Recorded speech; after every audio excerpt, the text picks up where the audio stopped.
بسم الله الرحمن الرحيم الحمد لله الحمد لله رب العالمين وصلى الله وسلم وبارك على سيدنا محمد خير الأولين والآخرين وعلى آله وصحابته أجمعين. اللهم علمنا ما ينفعنا وانفعنا بما علمتنا وزدنا علما.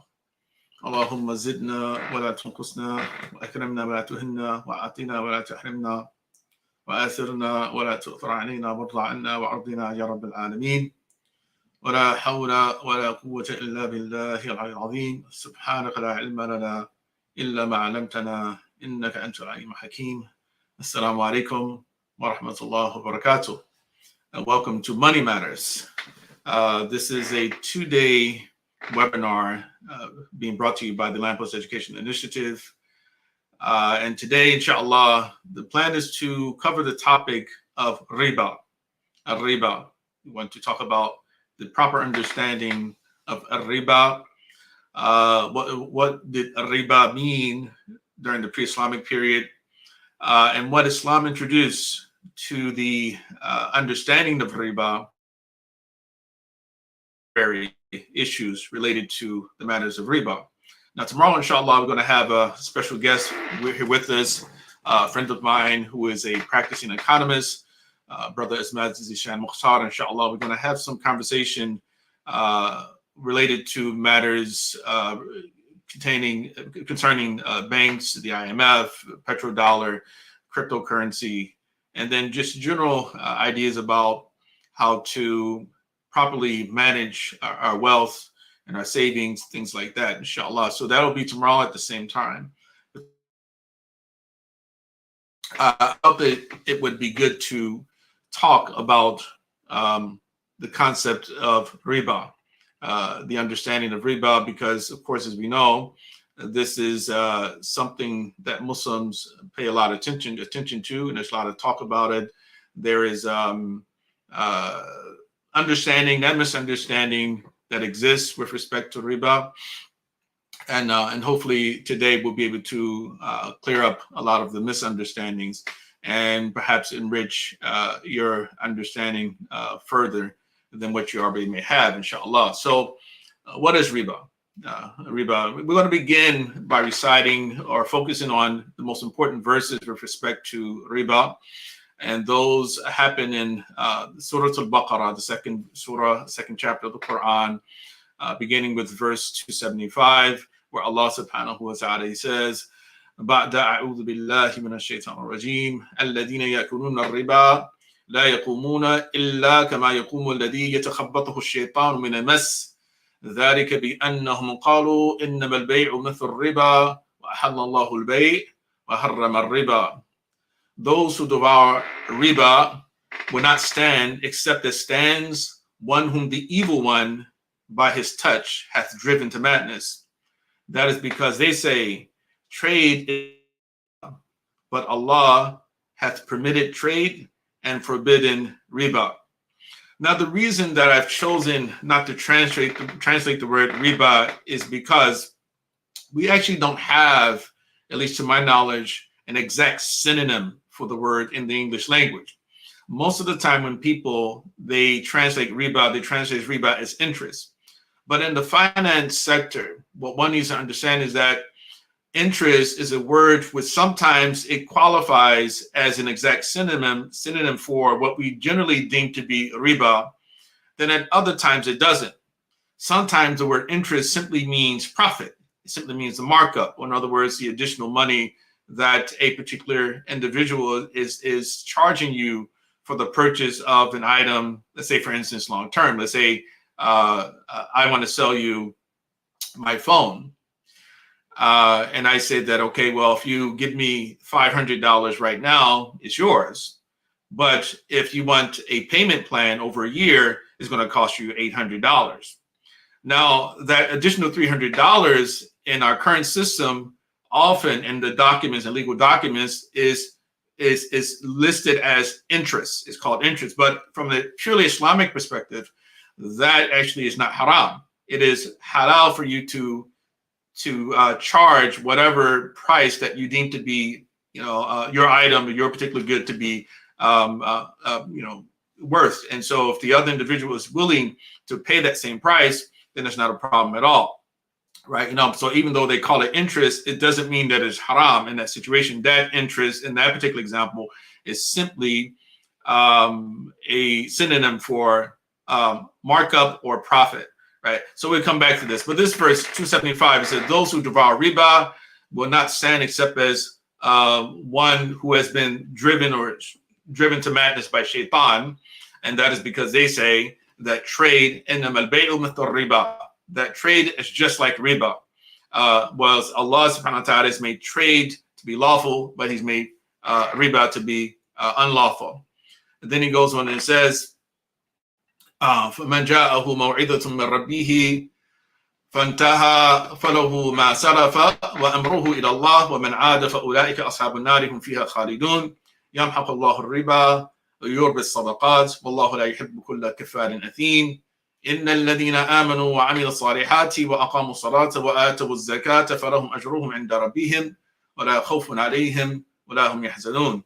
Whoever gives this up when admonition from his Lord comes to him, let bygones be bygones. In other words, that whatever happened is what happened, just don't repeat it in the future.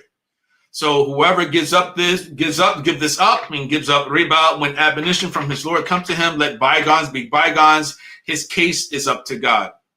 But those who repeat are inmates of the hellfire wherein they remain.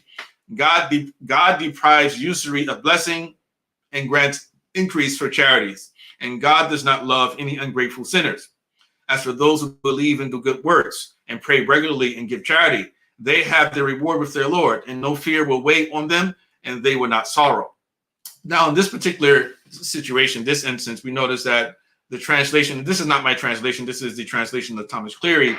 So in this particular instance, he translates riba as usury.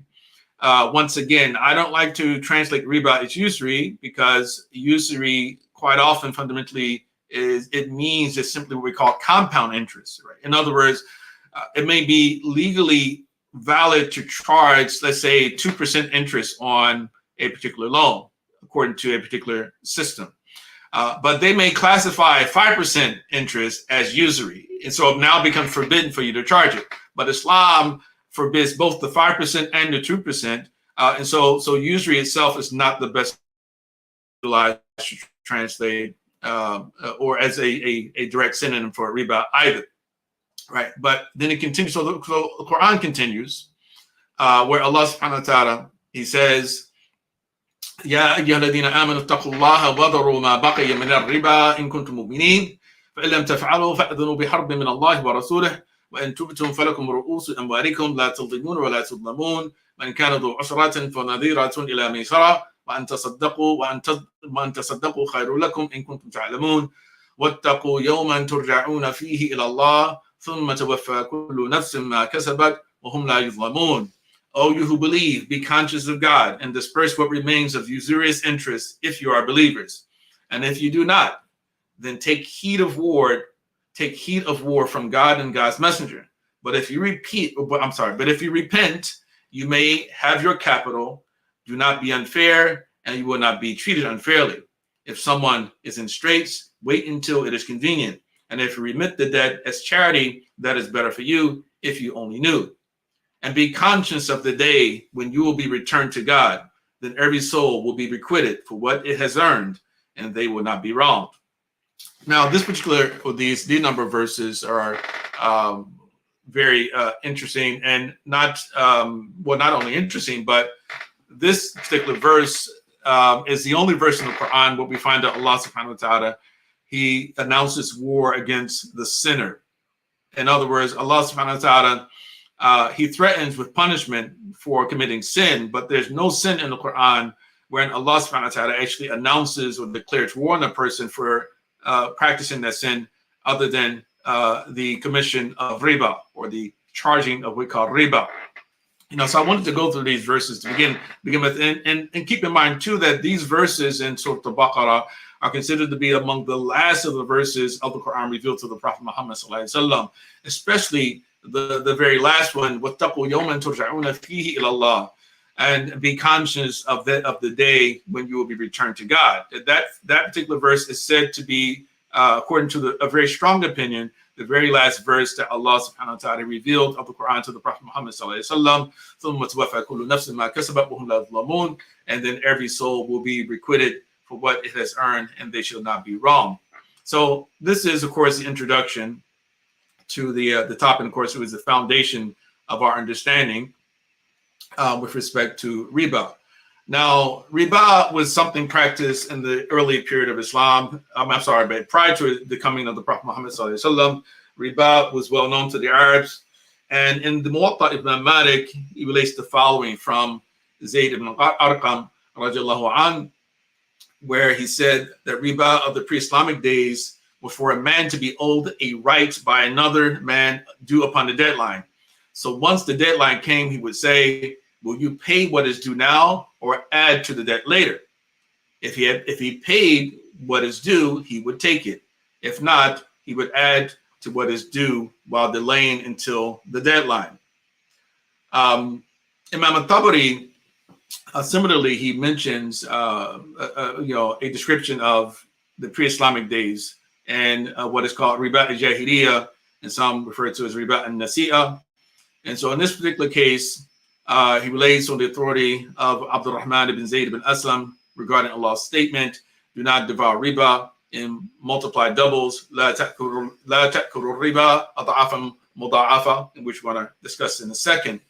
So in this situation, this instance, the son of Zayd ibn Aslam, the Tabi'i, who was the son of the Sahabi, he said, my father Zayd used to say that the only riba there was during the pre-Islamic period was that found in doubling debt by the year. A man would have the balance of the debt owed, and one would go to him when the deadline expired and say, will you repay or increase me? If he had something with which to repay, he would repay.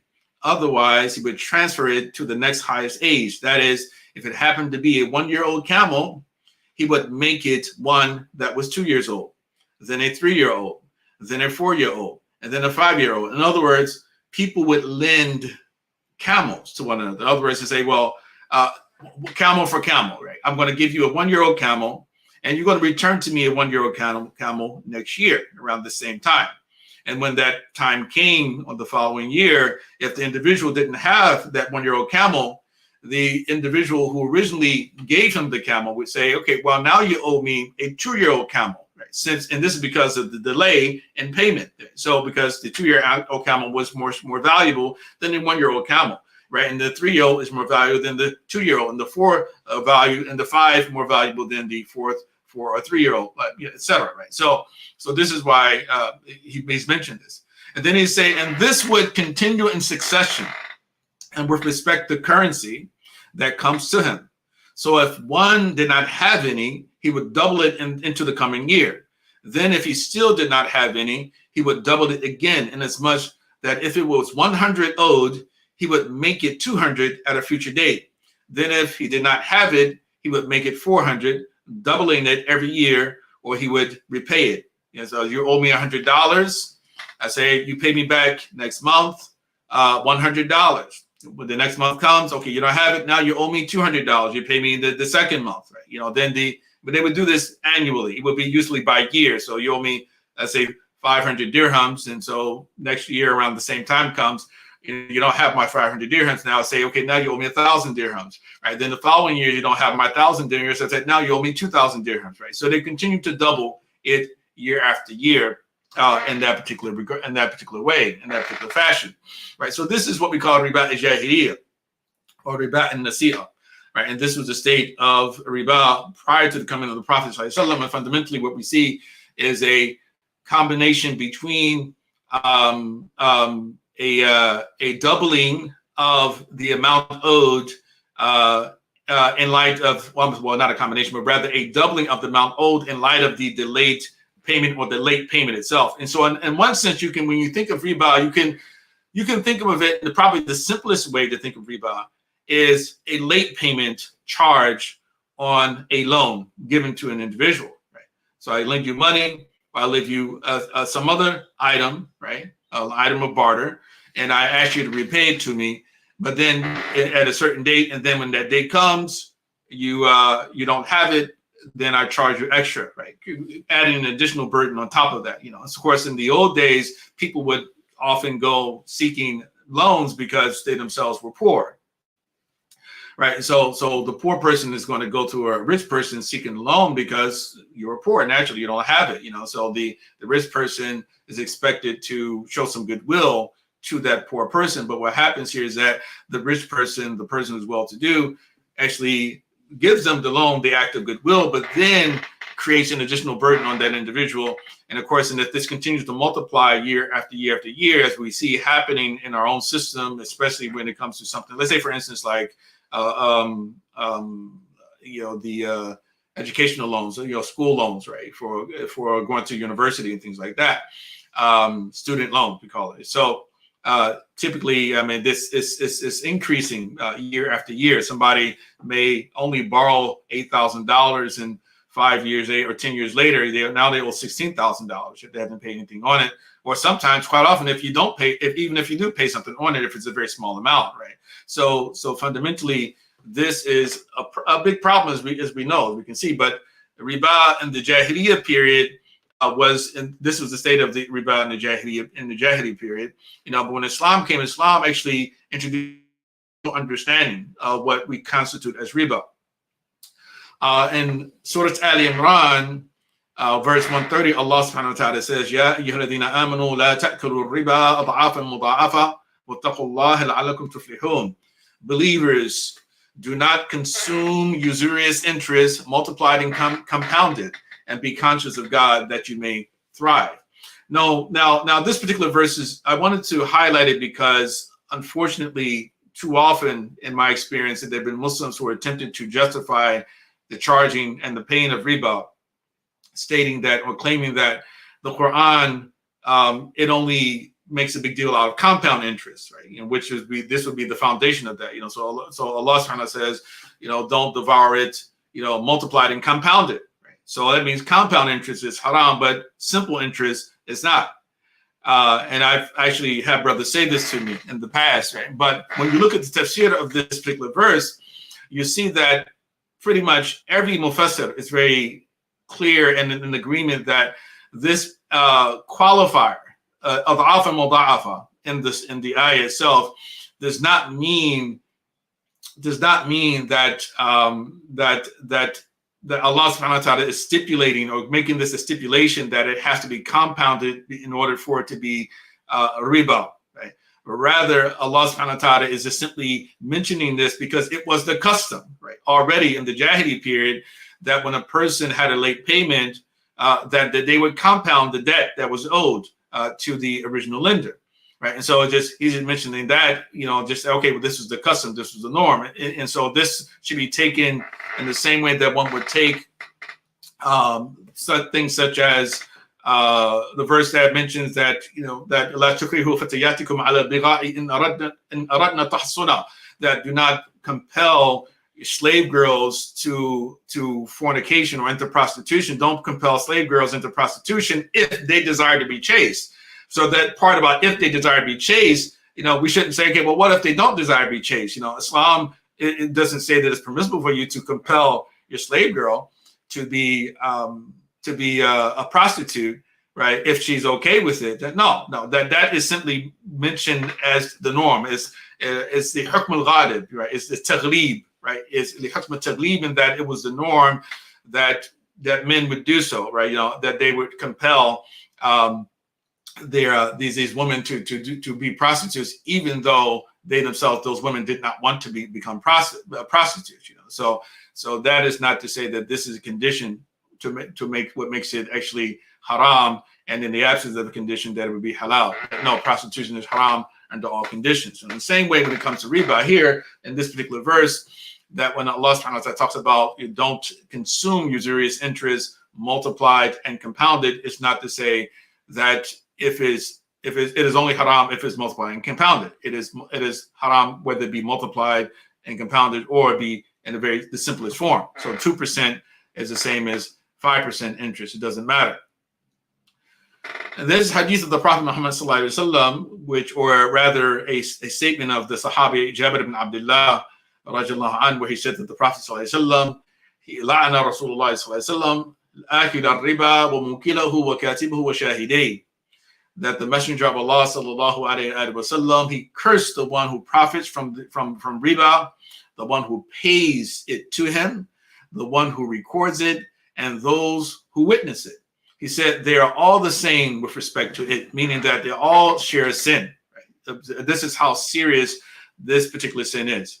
Is that the Prophet ﷺ, he cursed even the individual who witnesses the contract of riba. Right, and so he was very much against it. In this, we saw the Quran says that Allah subhanahu wa ta'ala and his war against the individual who continues to deal who transact with condition of riba or lend with riba as a stipulation.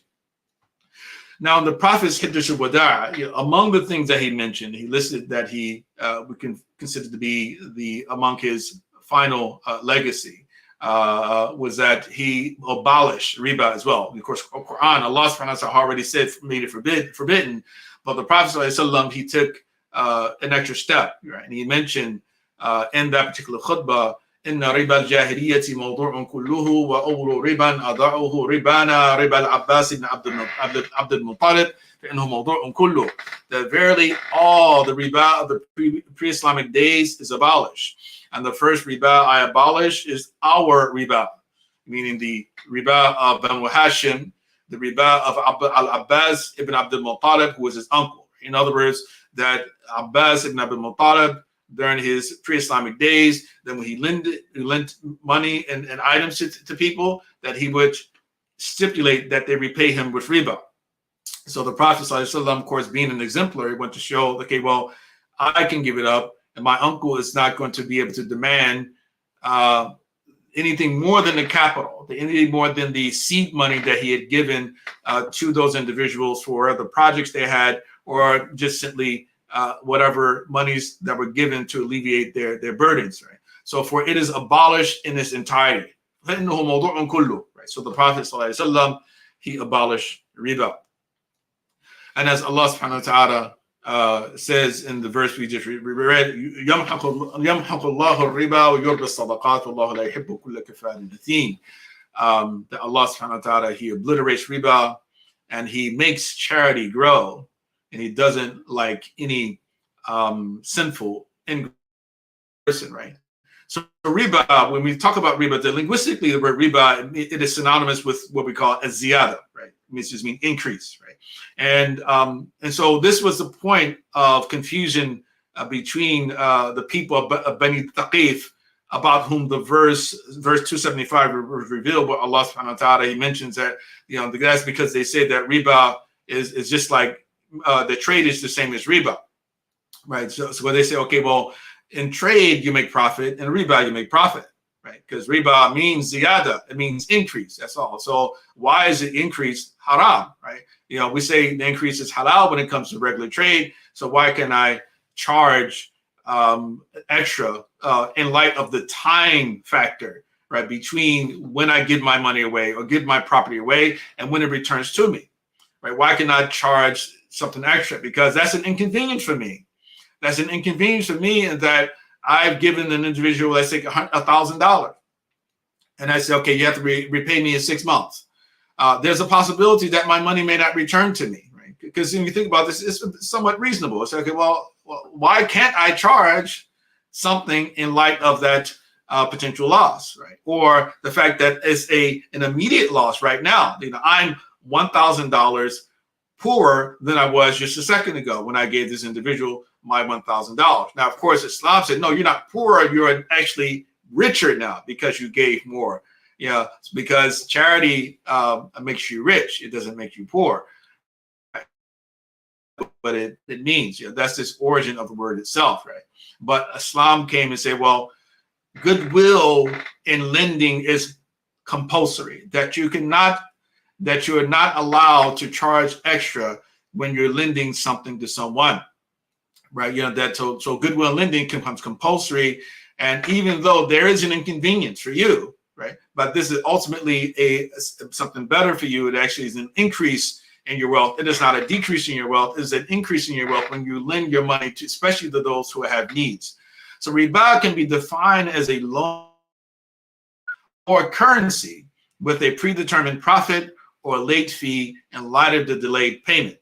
So in other words, if I give you, for instance, a bag of apples, and I say I want a bag of apples tomorrow, right? Even though that transaction is not deemed to be halal, for you to do food for food, that's something we can talk about later. But let's think of a better example. Let's say if I give you, I exchange for you, let's say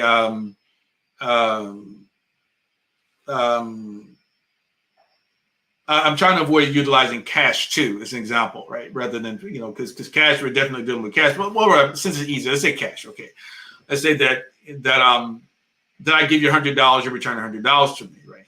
So, or if I give you a bike, right, and you give me $100 tomorrow, right? It's not a problem, right?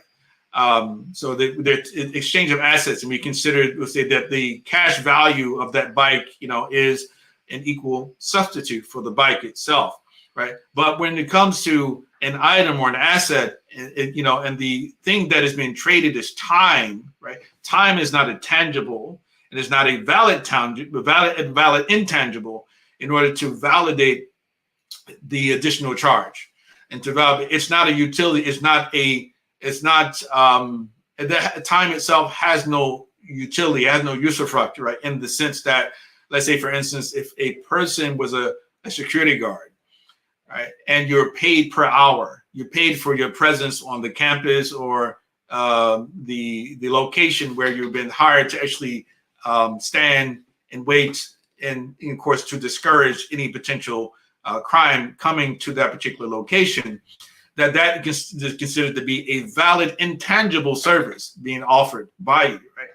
But money itself doesn't have any time value or any usufruct itself, or in other words, that the time itself, as one waits for one's money, has no particular usufruct. It has no utility itself, which can be a valid basis for a charge, right? So this is fundamentally what this means. So riba is a loan of an asset, right? Such as, again, it can be a crop, it can be food, it can be clothing, it can be furniture, it can be a hammer, whatever it may be, a loan of an asset, or it could be or currency with a predetermined profit or late fee in light of the delayed payment. Now, it's important that when we talk about riba, that we also talk about the issue of debt overall, because we live in a time of, I think we can actually classify as a time of neo-slavery. And so it's neo-slavery in the sense that in the past, people became slaves in different ways, right? So we know, of course, the most common way that a person became a slave in the past was through warfare, that your side loses the war and the winning side has the opportunity or the option of killing you, of letting you go free, or ransoming you back to your tribe, or they can make you a slave, right? And then, of course, decide whether or not to set you free before you pass away. And so this was the world, right, for most of human history. But other ways that you became a slave were either through kidnap or through subsistence slavery and through debt slavery, right? So debt slavery is subsistence slavery. In other words, that you don't have enough food to live. Therefore, I'm going to go find an individual who's well-to-do, and I'm going to offer my services and say, hey, I'll work your land for you if you give me a certain percentage of the crop. And so subsistence slavery, worked that way. Or debt slavery would be again, you borrow some money, or you borrow some good or some asset from someone, and then you lack the ability to repay it. And so you become an indentured servant. In other words, someone who has to work off your debt. Right? So once you worked a particular amount of time, then you're now set free. Right? So we live in a particular time where for many, many people on the planet, and because of the wide availability of credit, that people technically live as subsistence slaves or debt slaves. And during COVID, this was revealed or manifests better than any other time, I would say, in that, think about it like this. You have a mortgage, a 30-year mortgage. You have 1 or 2 cars, which you have car notes, which 4 or 5 years. You also have credit card debt. You may have student loan debt. You have medical expenses. You might have a child or 1 or 2 who actually just went off to college, and you're also helping them pay their tuition. So pretty much all of your money is going towards paying off bills and paying off debts. It's very difficult for many, many people in the country and Western countries especially in Western countries, to actually save any money, to actually save anything because of the states. And then what happens is COVID comes, and people are given an option, they're given a choice. Hey, listen, either you take this jab or you're going to get fired. Now think of that individual who actually has that mortgage and has those car notes and has those student loan debt and has credit card debt, etc. What do you think the person's going to do? The person doesn't have any good choices. In other words, you're an indentured servant. You're a debt slave, fundamentally. That's really what you are at that moment and at that time. And so the reason that I think is extremely important to bring up the importance of debt in this context is because while there's often a focus on the problems with interest and the problem with usury in our system, but we don't talk a whole lot about the very fact that the Prophet ﷺ, he discouraged Muslims from incurring debt, right? So he discouraged people from charging interest or riba, but he also discouraged those people who actually are looking for loans from seeking out loans to the extent that they incur massive amounts of debt. Now, you have to do what you have to do, but it should not become a habit. And we live in a situation where the actual luxury that we see ourselves, that we live in, is all the result of the fact that we have easy access to what we call liquidity or credit, right? That the fact that the credit system exists has made it possible for us to live like kings and queens in our particular time, right?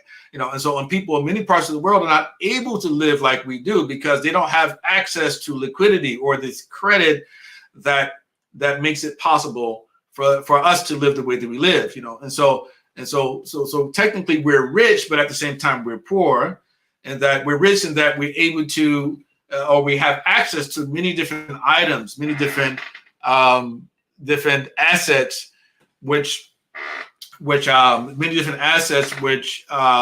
actually give us the capacity to extract some use from it. All right, because that's ultimately what ownership is about, right? You want to own things because they do something for you, right? They have a usufruct value, right? But we things, but we don't own the assets themselves quite often. But other peoples in many parts of the world, the poor parts of the world, that we call the third world, and sometimes the second world, one of the main reasons why they're not able to live the way that we live is because they don't have access to credit, right? And that is key here. I think is extremely important, And then when crises begin, so we just had an international crisis, that should have awakened everyone to the realization that we're not as rich as we actually think we are. If someone can force us to do something that we really don't want to do because we're so indebted, then that in itself means we're truly not free.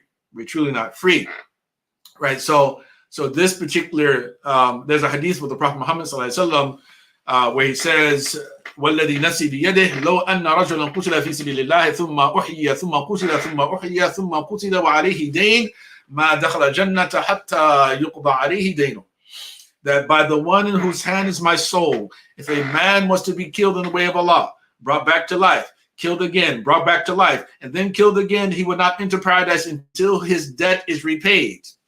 So the borrower is the slave of the lender, as Proverbs 22:7 states, right? So So this is an extremely important thing for us to consider when we think about the question of riba. So riba is bad, but incurring a lot of debt also is bad.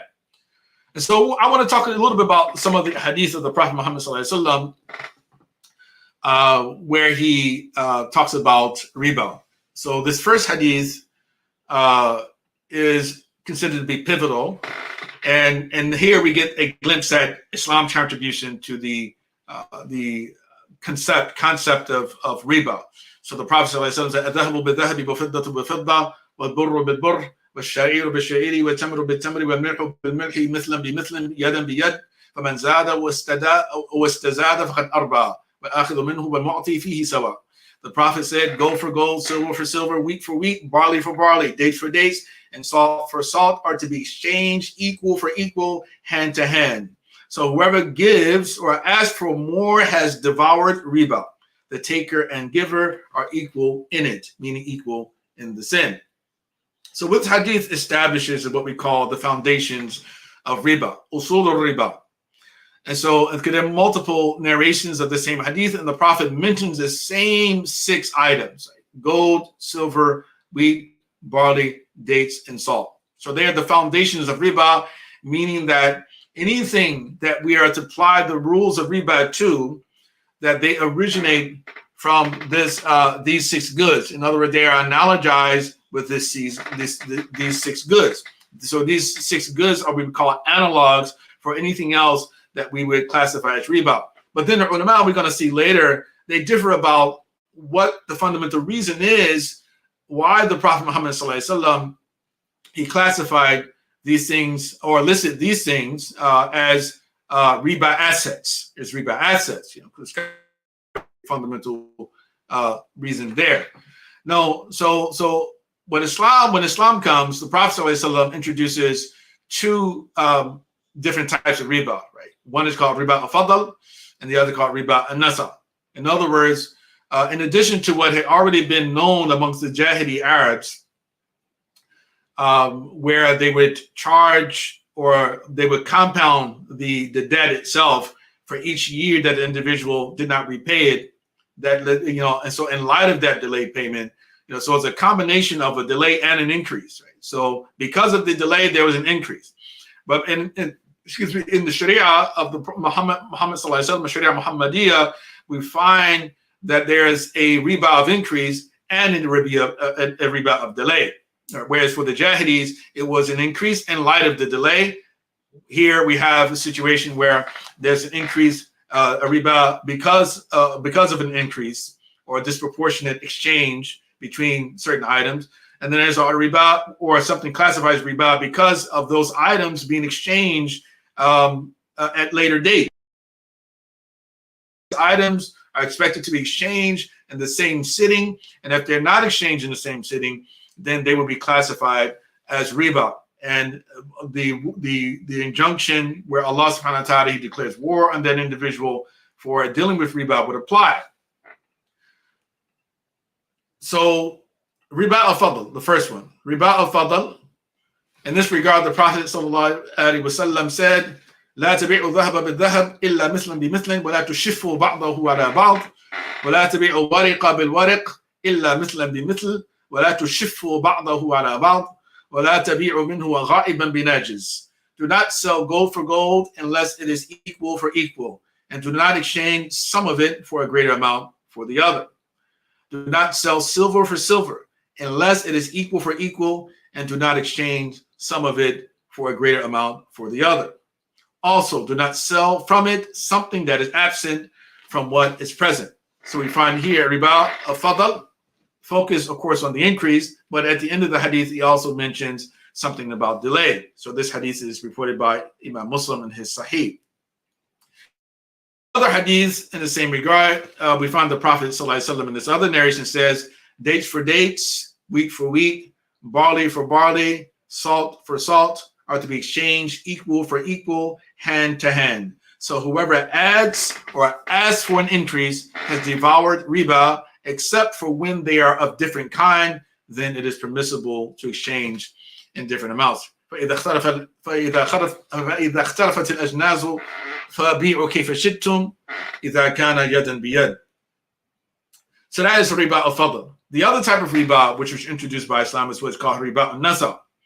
So in this regard, we find two hadith also in the Sahih of Imam Muslim, and there are other hadith or different narrations of the same hadith.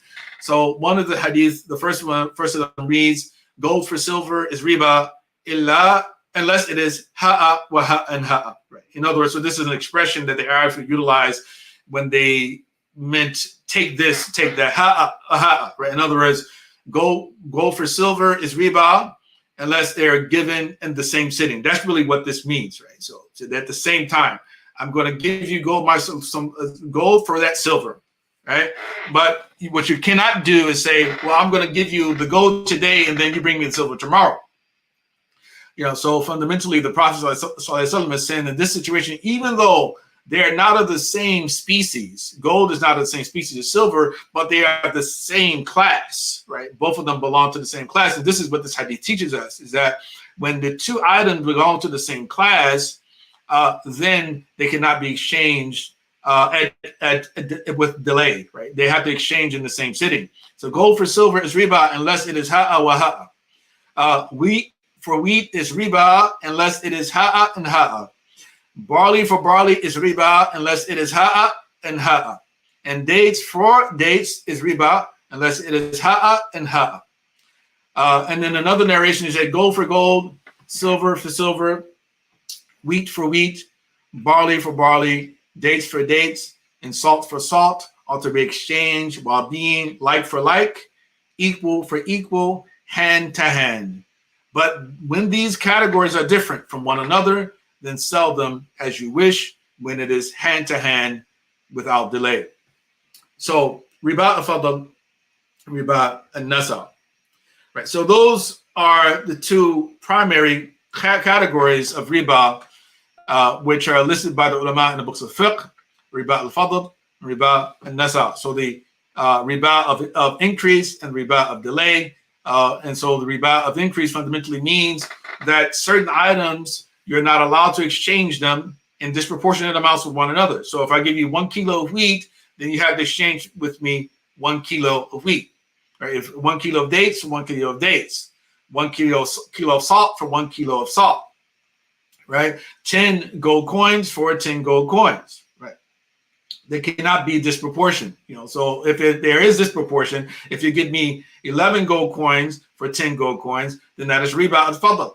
If you give me 2 kilos of wheat for 1 kilo of wheat, then all right. And then riba nasa is when you're talking about the delay, right? So in other words, gold and silver belong to the same class, and we're going to come back to this, inshallah, very soon. They belong to a single class, right? And so when the items belong to the same class, even though you're allowed to exchange them at disproportionate amounts, I might give you 10 pieces of silver for 1 piece of gold. But you still have to exchange them in the same sitting. They have to be in the same sitting. They cannot be in two separate sittings, right? So that is riba nasa. Yeah. So in summary, we get from these hadiths what we call the rules of riba. So the rule number 1 is that it is unlawful to transact riba assets of the same species disproportionately. In other words, same species meaning they're the same exact item, right? So a piece of silver is equal to another piece of silver. $1 is equal to $1. $1 bill is the same as $1 bill. $5 bill is the same as $5 bills, right? So it is unlawful to transact the riba assets of the same species disproportionately. In other words, I can't give you $1 bill for $2 bills, right? Because that's riba, right? They belong to the same species. Rule number 2, it is unlawful to delay the transaction of riba assets of the same class. So first we talk about species, and now we talk about class. So class is the super category. In other words, so gold and silver, they belong in the genus or the class of currency. Let's say, for instance, right? So they belong to the class of currencies. And because of them belonging to that class, according to those who hold this viewpoint, that this being the reason why this being the particular class they belong to, although I can trade 1 for 10, I'm not allowed to make the exchange at a later date, right? They have to exchange at the same time, right? Right. Well, why? The fundamental reason is because the individual who is expected to return with the loan may not return, right? And then the first party may be robbed, right? As a result of that. So rule number 3, it is lawful to transact assets of different classes and different species disproportionately. So in other words, we talked about gold and silver already. So gold and silver belong to the same class, but they are 2 different species, right? So I can exchange 10 to 1, right? Or wheat and dates belong to the same class, but they are 2 different species. So I don't have to give the same amount or same weight of my gold as I do for the same weight of dates as I do for my wheat, right? They belong to a different species, but the same class, but I'm not allowed to exchange them at different dates, right? They have to be exchanged in the same sitting. It's already stated in the earlier rule. And then rule number 4, it is lawful to delay the transaction of riba assets of different classes. In other words, gold and silver belong to one class, dates, wheat, barley, and salt belong to a different class. So I can exchange them disproportionately, right, from one another, but I also can exchange them at delays. In other words, I can give you $10 today and you bring me my dates tomorrow. That is halal, right? Why? Because they don't belong to the same class. They don't belong to the same class.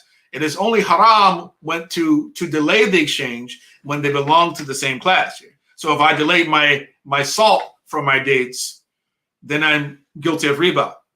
Right? But if I exchange salt for gold, then I'm not guilty of riba because gold belongs to one class and my salt belongs to a different class. Right? So in other words, it's a bit technical, but this fundamental. These are the rules that we learn.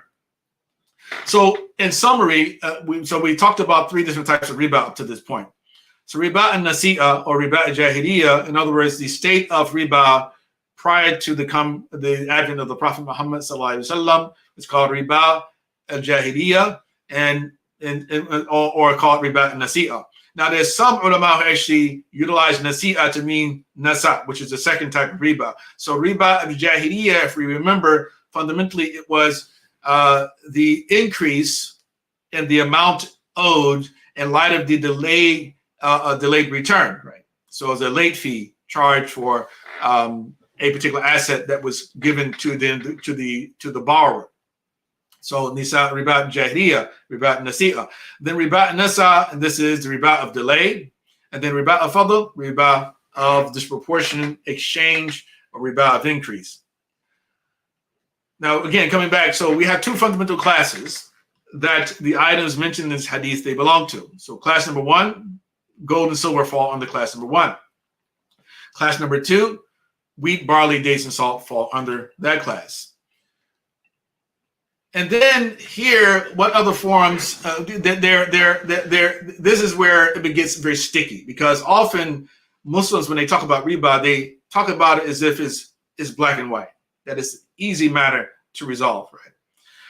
But it's not easy to resolve because the ulama, everybody's reading the same material. Everyone, they read the same hadith, and they have different conclusions that they've drawn about certain types of things, right? So if you're a literalist, a Zahiri, like Ibn Hazm al-Zahiri, then you have nothing to worry about, because nothing is riba other than the 6 items mentioned in the hadith of the Prophet Muhammad sallallahu alaihi wasallam. Nothing is subject to the rules of riba other than those 6 items, according to the Zahiris, right? So if you're living today, nothing to worry about.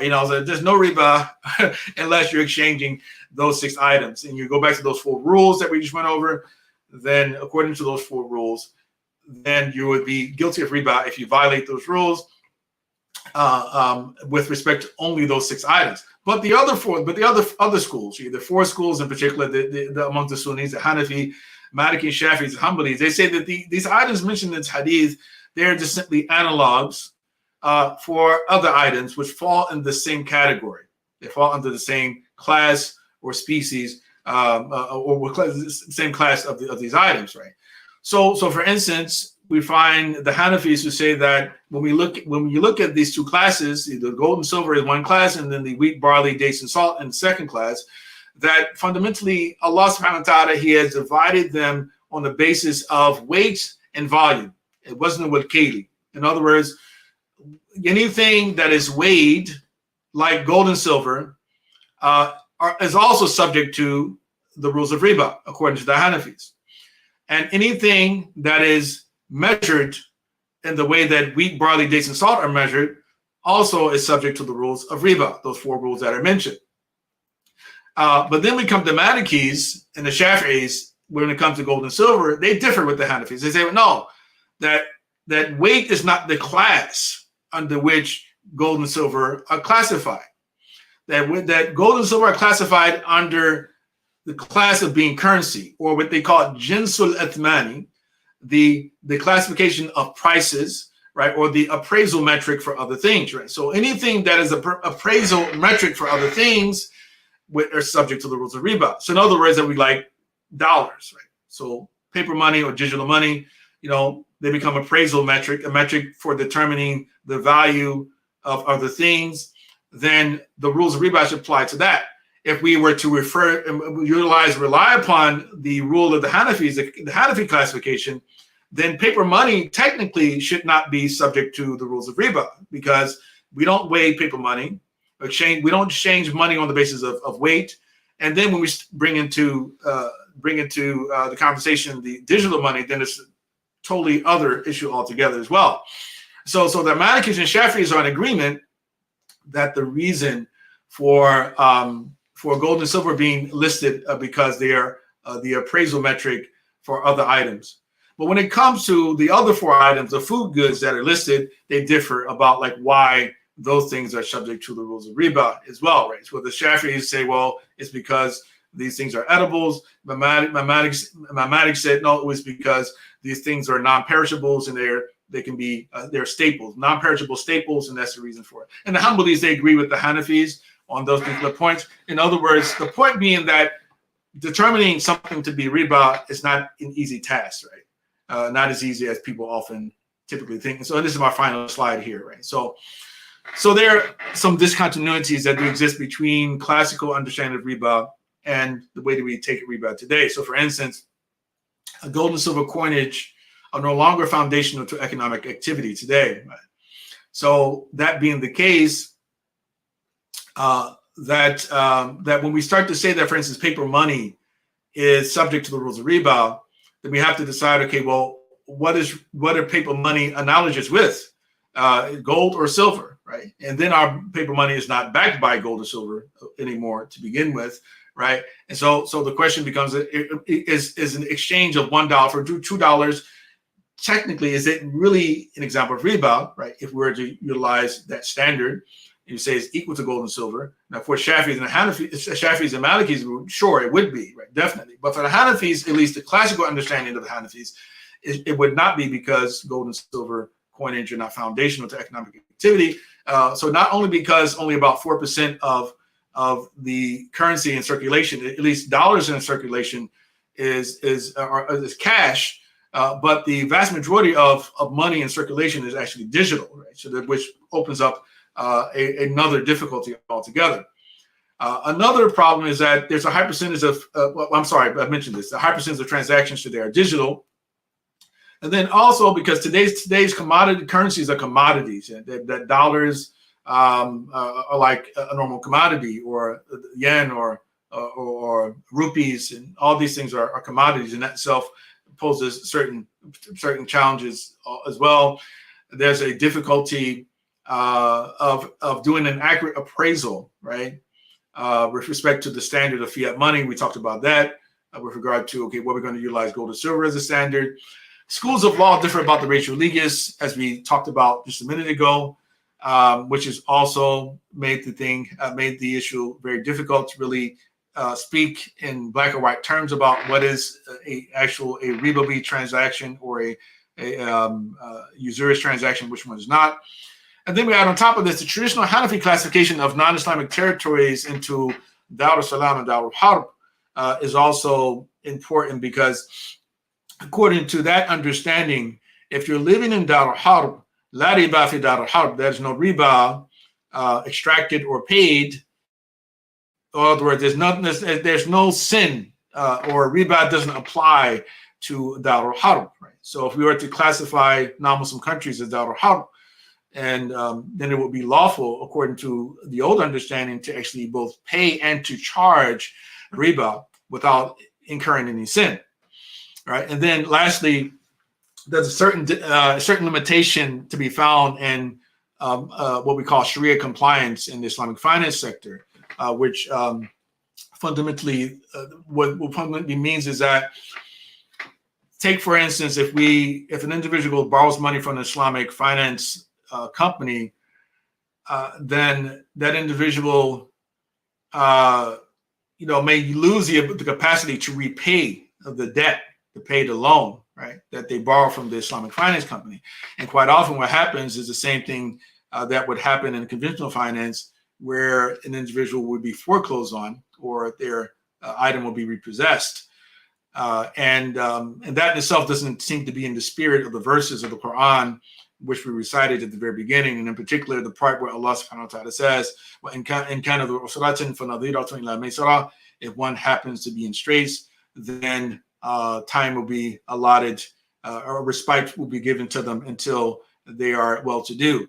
In other words, if an individual loses his job or her job and has a mortgage that he or she is paying, then it should not be the right of the mortgage company to actually their item or their asset, especially considering the fact that Allah subhanahu wa ta'ala, he mentions this as being a rule, but when a Muslim finance company actually comes and repossesses an item, claiming that the individual missed the payment, or to even charge a late fee, regardless of what name you call the late fee, that both situations make those particular types of services not Sharia compliant in my viewpoint. At any rate, that's all we have. And I hope there's some benefit that came from it. I know it can be a bit technical, but this is an important discussion to have today, because it's not as easy as people often think for them to determine what is actually riba and what is not, because of the different opinions among the ulama that exist. So I mean, so if there are any questions, I'll questions that you may have, inshallah. Let's read and look through here.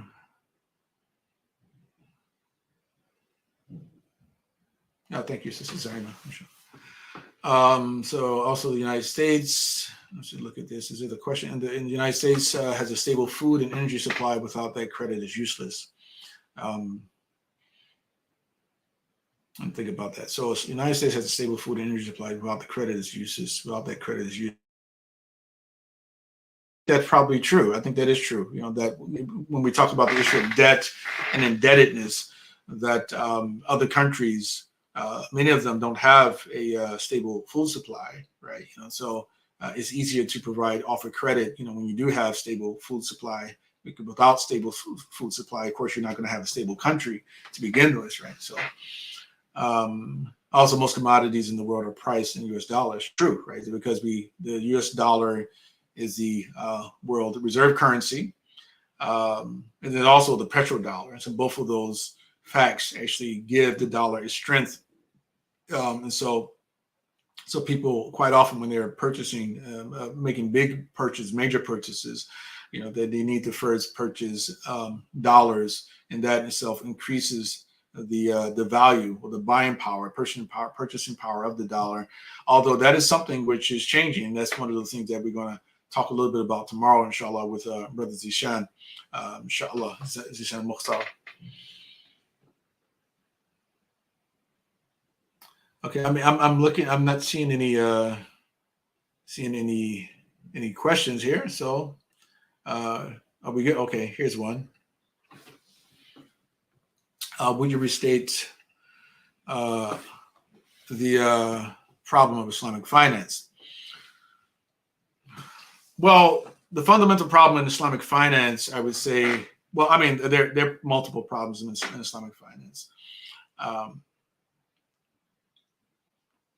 Well, what I focused on towards the end was just simply the whole problem of a foreclosure, for instance, right? So, and without mentioning any particular companies, Islamic finance companies, but what happens is that an individual, let's say if you get into what they call the sort of the partnership option, like with Islamic finance company, so you identify a home, you decide that you want to go and get a Sharia compliant loan, right, from an Islamic finance company. So you go to them, and then you give them a quote that was given to you, and then they do a markup, and then they say, okay, well, this is the new price of that home, and you give us 20, 30%, 40% of the price down. Right? You give that to us, right? And we'll cover the rest of it. So you go into this contract, and then they tell you, okay, well, you're buying the shares that we own, right, over the life of the contract itself, right? So you're just buying back, so we own this item together, and you're buying it back from us over this period of time. No, but the problem is that if me, as the individual who gave the initial down payment to the Islamic finance company, if I fall into some financial hardship, first and foremost, they're going to charge me a late fee, right? Which they call it by a different name, which is a late fee. It's not usually a very large amount, but still it's a late fee. And I would say that's exactly what riba is. I know riba, right? To charge a late fee. That's a riba. I'm in hardship. Why do you charge me more, right? I'm already I've lost my job. Or why are you charging me more because I'm late? I'm late because I don't have any money, right? I don't have a job. But then if I don't to regain the capacity to continue to pay my mortgage, then what happens is that you go into the process of foreclosure, which again they may call by a different name, right? Even there's a claim that, okay, they're sharing the loss with you. Now, the problem with that is, as I stated before, is that, well, if I'm simply buying your shares in the actual home back from you, then you should have the ability to give me a proper compliant loan, or meaning that because I'm now in hardship, that you should suspend the payments that are due on my mortgage, right? But the fact that you will continue in the process of giving me late payment after late payment, and then eventually foreclosing on the item, pretty much tells me that something is happening in the background, which you're not completely being transparent about to me. Which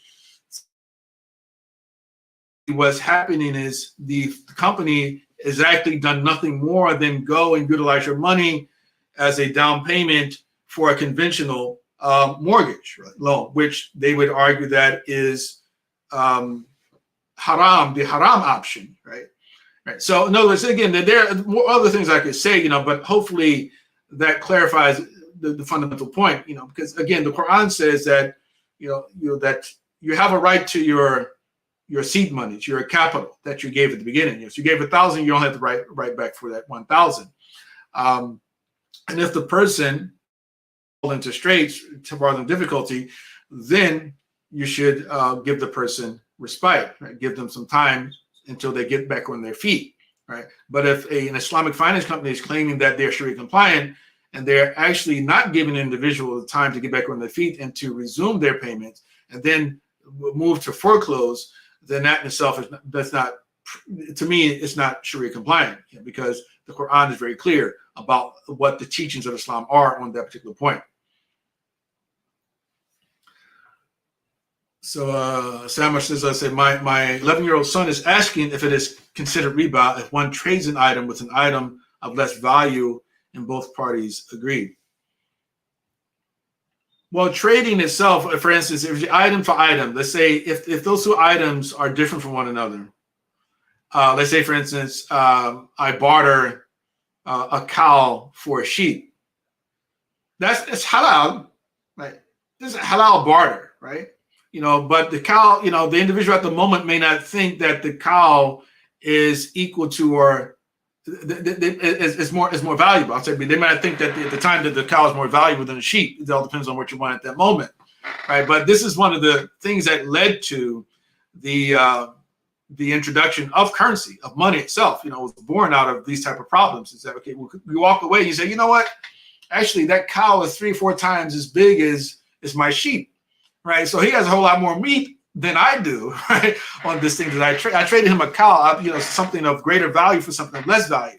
It is how to do so, right? But because of people's sense of being defrauded, human beings, they created money, right? A medium of exchange. In other words, they say, well, I'm going to give you this cash, right? Instead of trading that sheep for that cow, or that apple pie for that cherry pie, right? Whatever it may be. You might like apple pies, and you trade your apple pie for cherry pie. You may not like cherry pies that much, right? So that's it's permissible. So he's asking that. So yes, it's permissible for you to do so, but you might want to consider selling the item first for money, and then just or asking for money for your item, and or giving him money for his item. So and also a follow up after fixed interest investment vehicles are fixed interest investment vehicles, bonds, GICs considered riba. Well, the issue of fixed investment is, of course, definitely it's been a problem. So, say for instance, Shaykh Ali Pantawi, rahimahullah, some years ago, he gave a fatwa about collecting interest on bank deposits, right? And his fatwa was that it's permissible to collect interest on bank deposits because there's an agreed upon profit that's being offered to the individual who places their money into the bank.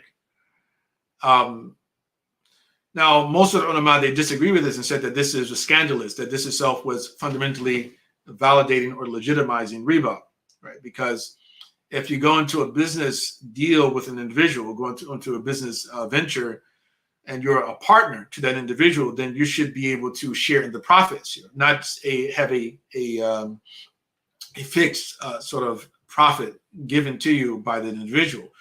That you should be able to, whatever money that's made, it's exploitative for them to do so. Right? And so because of it being exploitative is usually the main reason why they would say this is a problem.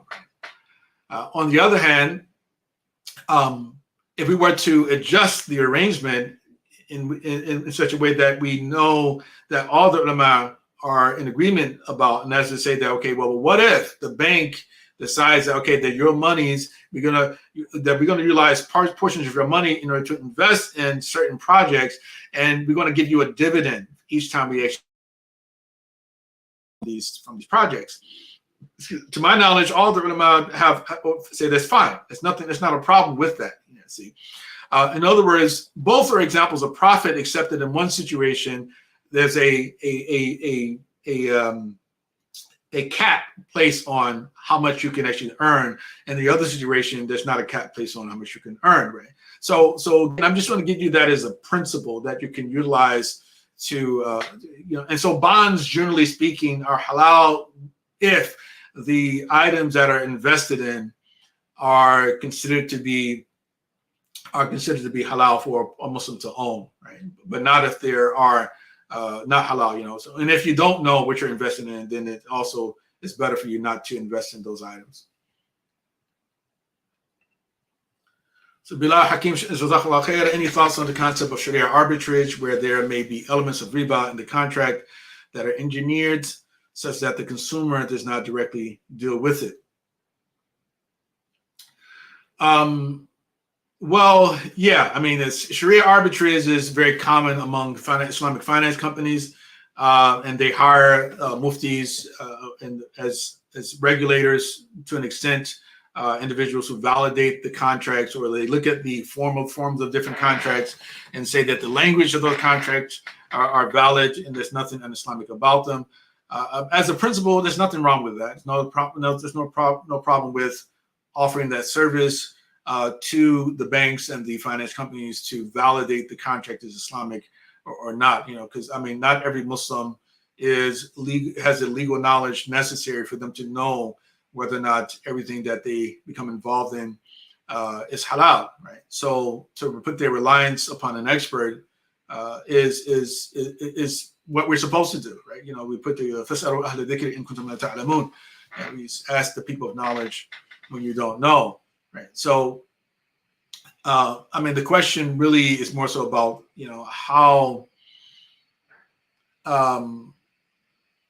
much time do the arbiters actually do spend every single year actually looking closely at the documents of all of those institutions, you know? And so that in itself is in doubt about whether or not they actually do that. You know, that some have raised that before, that, you know, that it may be impossible, probably impossible to actually for them to actually look at all the necessary documentation, which you know, which actually is published by these financial institutions every year in order for them to validate them as being Islamically permissible or Sharia compliant. Yeah, Wallahu a'lam. Can you comment on the concept of genuine needs when engaging in contracts that may involve riba? I feel that this concept is sometimes thrown around casually. Right? So genuine need, well, the word for need in Arabic is haja, right? And when we look at the maqasid of Sharia, the maqasid generally referred or divided into what we call the daruriyat, al-hajiyat, and the tahsiniyat. Now, a haja fundamentally is translated as something without which one would be in hardship. But a darura is something without which one would not survive. And so both of them are examples of needs. So a genuine need is something without which I would not survive, or something without which I would live in a state of hardship. You know, if that makes sense. Hopefully that makes sense, right? So so unless it's one of those two definitions, then you don't have genuine need in this situation, right? So so for instance, there are some people who believe that okay, education is necessary, and so they choose a school whose tuition they're not able to afford with their particular family, and they'll say, well, you know, Islam makes it an obligation for one to seek knowledge, and the only way I'm going to get this knowledge is for me to go to university, so I have to take out a student loan. And I would say no, that's not a valid rationalization, right? Rationale. You know, that's not a need in this situation. That's a want, because there are many different universities that one can choose to go to, right? Some of them are affordable and others are not affordable, right? So you can choose an affordable university, you know, if you're not able to procure, of course, a scholarship, etc., right? You know, or an Islamic loan, a halal loan, which doesn't charge interest, you know. But again, just an example of a need. Jazakallah khair. Thanks. Same to you. Yes. I mean, so are there any other questions?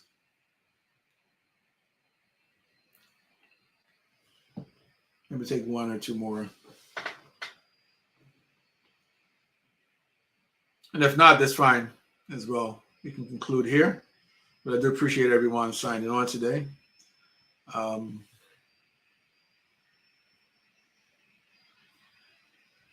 right. Okay. Well, it looks like we've covered a lot. Covered enough, a sufficient amount. And do come back tomorrow. Tomorrow, inshallah, it'll be more of a conversation as opposed to a lesson like we had today. But I did think that it was important to have this introduction to this important topic, because I imagine it's going to come up again tomorrow. And I wanted people to be properly prepped for that conversation as we talk about something which is a bit more technical with respect to banking and cryptocurrency, among other things. Barakallahu fikum wa sallallahu ala sayyidina Muhammad wa ala alihi wa sahbihi wa sallam tasliman kathira. Assalamu alaikum wa rahmatullah wa barakatuh.